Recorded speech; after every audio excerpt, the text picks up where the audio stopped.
I've got a rich and creamy butternut squash gratin with caramelized bacon, onions, toasted pistachio, and a secret ingredient at the end to make this a little bit over the top, just a little bit.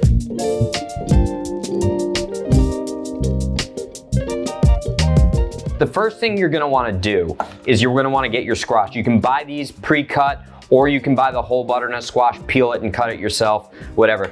Do what you gotta do, doesn't matter to me. I am adding this into a much bigger bowl here.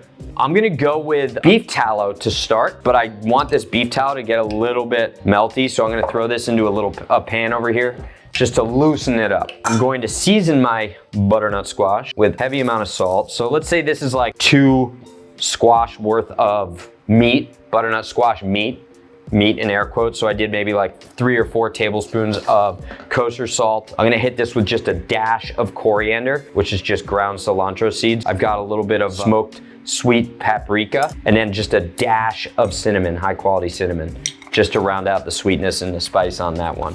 Beef tallow has gotten nice and melted, so I'm just gonna add that in there to the butternut squash. Get the seasoning on all sides of the butternut squash. All right, so I'm gonna toss the butternut squash onto the pan. Now the key here is you wanna make sure that your pan is big, because you want these to roast and caramelize a little bit on the exterior. So you wanna make sure that they're spread evenly throughout the pan.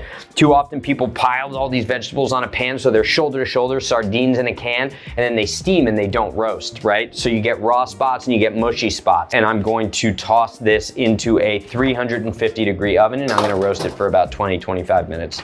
So while the butternut squash is roasting, I'm gonna caramelize 1 white onion, okay? And just give it a nice thin slice, or actually a julienne, if you will. I like to use the American term. Cut it into strips. Enough of this French bullshit. The reason I never cut that way, I know it looks cool, you kill the blade of your knife. You totally kill it. So when you see someone cutting that way, they're just trying to impress you. They don't care about their knives. Now my bacon, right? So I got this beautiful uncured bacon. I'm just gonna slice this up because I'm gonna render this bacon, right? So this is gonna be where we get the bacon fat going. I might not use all the bacon fat because we have beef tallow already tossed up with the butternut squash, so I don't want these too fatty, but I'll still save the bacon fat for the rest of my dishes. Onto the stove. Anytime you render bacon, you start in a cold pan. That's how you slowly bring the fat out of the bacon without overcooking the actual meat that's left in the bacon or the pork belly. So this is gonna go on a low heat on the stove. Then as that bacon renders and it gets nice and crispy, then I'm gonna throw my onions in there, and I'm gonna caramelize my onions with the bacon. As my onions are caramelizing in the bacon, butternut squash is in the oven, I'm gonna make this pistachio dust, or ground pistachios. So I just have whole toasted pistachios. I like using these in a lot of my dishes for the holidays, right? I'm gonna use this right now just to crush these.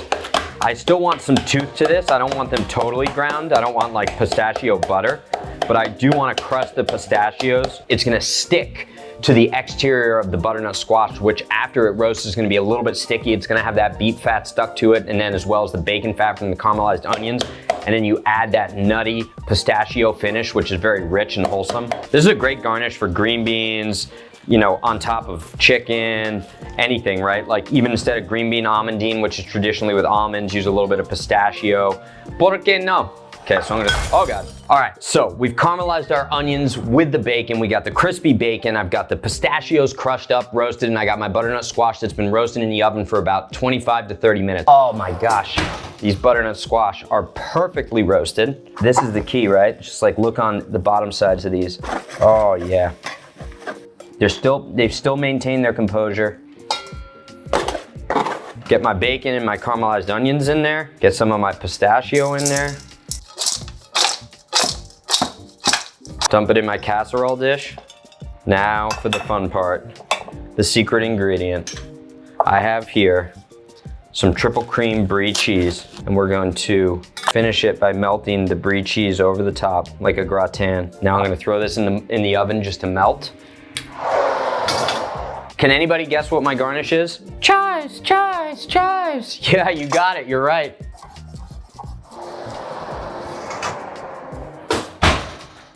Oh yeah, so that brie has totally melted into this. Now I'm gonna hit it with some Parmesan right over the top at the end.